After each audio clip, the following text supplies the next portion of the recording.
can I ask you about Beyonce? Yes, you can. We had to get to Beyonce eventually. Yeah, from theology to Beyonce. Can you tell me, I went to go see her Renaissance tour a couple of weeks ago. Yeah. And it was so good. And I have so many thoughts. But first, can you tell me about Lemonade? The Lemonade, her album, for anyone who doesn't know, her Lemonade album, your relationship with it, your experience of it. Yes, so I'm sure there are lots of Beyonce fans watching and listening, but yes, Lemonade album came out in 2016, and it was Beyonce many years ago was in a kind of girl band called Destiny's Child, and they're pretty much a kind of average, not average, but R&B kind of. They did pretty well. They did pretty well. They weren't average, right. but they weren't saying anything profound in their music, probably. Maybe their later stuff. But Beyonce's Lemonade album was her first kind of visual album, and the story of Lemonade has so much in it about the human experience, but actually quite a lot of it about grief, about faith in God, about doubt. It has this kind of psalm-like quality to it, in which life is explored in all of its different ways. And actually Beyonce, we laugh about kind of going from theology to Beyonce, but actually a lot of her music and the lyrics and the poetry that she uses is infused with kind of theological imagery. So for me, and for lots of black women, and for lots of women in general at that time, it was 2016, in the UK we'd had Brexit and Trump was elected in the US, and that year the Lemonade album came out, and there was so much in it that felt like an anthem for women and for black women in particular. So as part of the visual album, she included kind of iconic black women such as Serena Williams. She included the mothers of black people who had been killed by police in the US.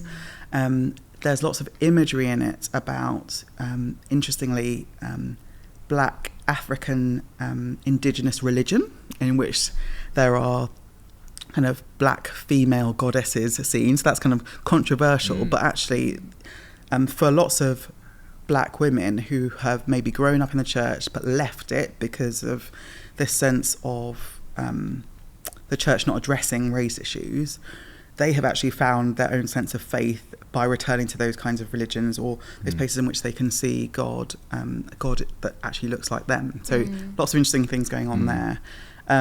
But yeah, that's the Lemonade album, and I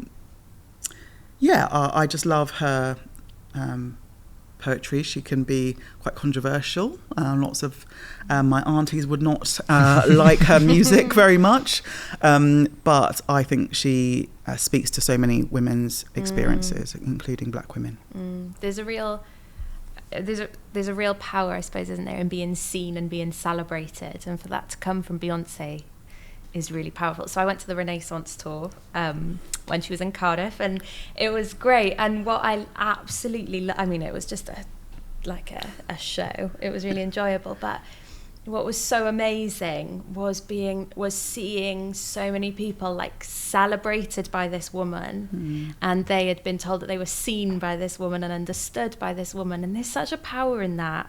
And why she didn't win a Grammy for that will forever be one of the mysteries of history, I think, won't it? One of the things that I love actually about a Beyonce concert, that's my fourth time I've seen her in concert. Oh, nice. Is actually those are the places in which I'm surrounded by more black women than I am than in any other context. Yeah. What's interesting in that is that I think that people might experience something of the numinous or the otherworldly or the spiritual at a football match when they're kind of singing together. I really sense something in a Beyonce concert. What's interesting about Beyonce is that, she has on occasion said things like, God is God and I am not.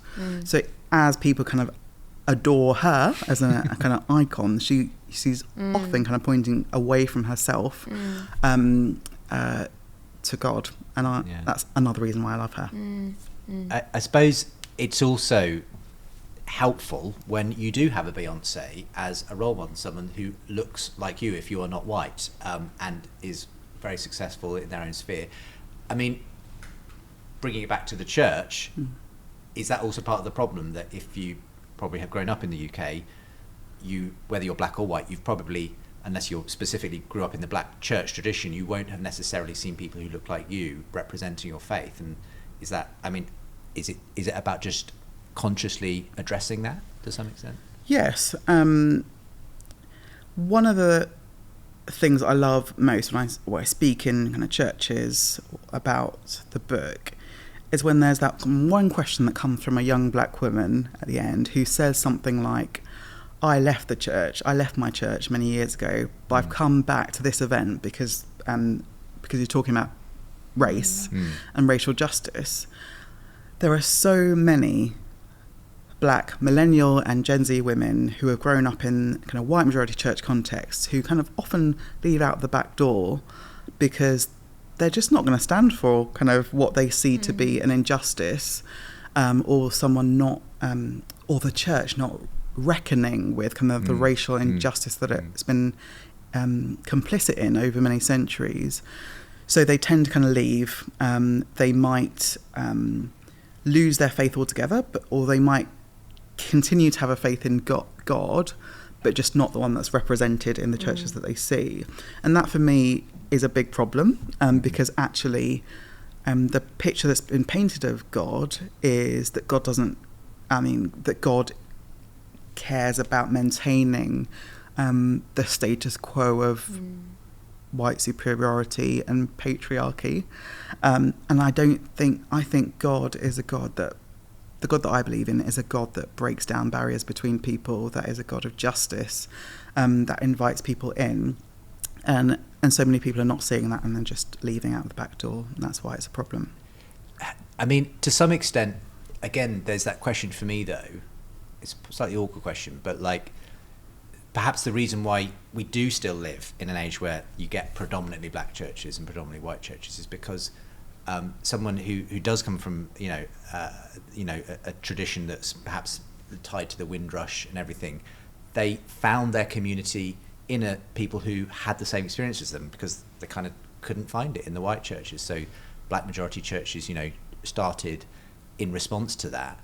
The problem is, it's kind of, are we meant to be consciously, is it a shame that we don't have truly unified churches, or is it just that it's because it's so difficult for white people to understand the perspective of a black person that it naturally turns into these kind of two different kind of diasporas or ethnicities kind of worshipping in their separate buildings, even though they say, well, we are brothers and sisters in Christ, we're just doing it in our own two buildings kind of. So much to say there. I think one of the really moving stories I came across when I was researching my book was during the period of slavery in America.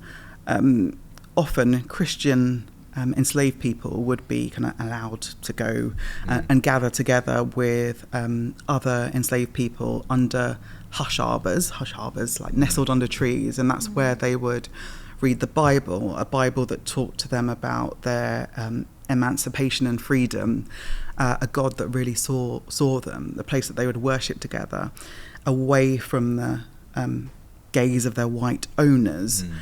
So I think there's absolutely something to be said for being able to gather with other black Christians or Christians from your culture, in which there is something special that happens there.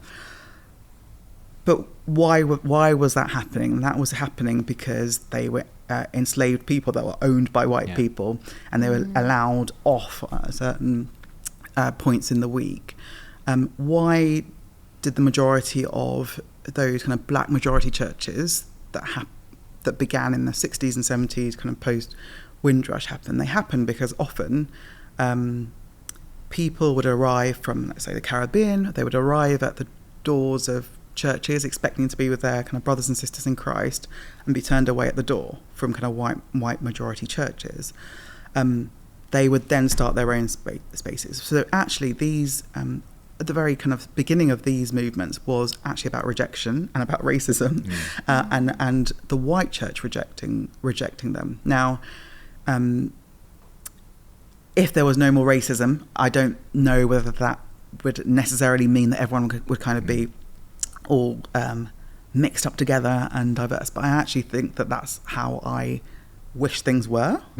I think that there shouldn't be monocultural churches, because to me that does not reflect this kind of radically diverse, messy church that is written about from kind of first century Palestine, a place where they were all coming from all sorts of different places and backgrounds. They had to kind of work it out together. They would probably there was probably a lot of tension, friction, disagreement, ways of doing things. But actually, part of the beauty of the Christian faith is that God tears down those dividing walls of hostility between people, as it's written in Ephesians 2, and that to me is a beautiful picture of how the church should be. Last summer I went to like a worship event, which will sound odd to any listeners who aren't Christians, and it was a 72-hour one. You sleep in that, and I was going to say, you feel very tired. You sleep and you eat, but it was like this set list. It's called David's Tent. It's a real cool place. I recommend it. But so there's a set list of artists, and we were, I think maybe, so it runs, lunchtime Friday to lunchtime Monday, and an artist. I say artist with inverted commas because worship leader artists all a bit murky, but Jake Isaac came on, and he did this little set that I think was specifically had really Jamaican roots. And I learnt more in that half an hour set. Like, it's not that I learnt more, but I learnt something new about the nature of church, the nature of family. I learnt an expression of, corporate worship that I hadn't known. And we would lose we wouldn't be able to learn from each other. We wouldn't be able to, exactly like you say, we would lose it all. It would be so dull. Absolutely. It's like you were talking about the Victorian hymns in church Namibia. In Namibia. Part of the beauty of the church is the diversity and the difference and the kind of different styles, and all of that to me reflects who God is. Like, God isn't just kind of part of this particular culture. And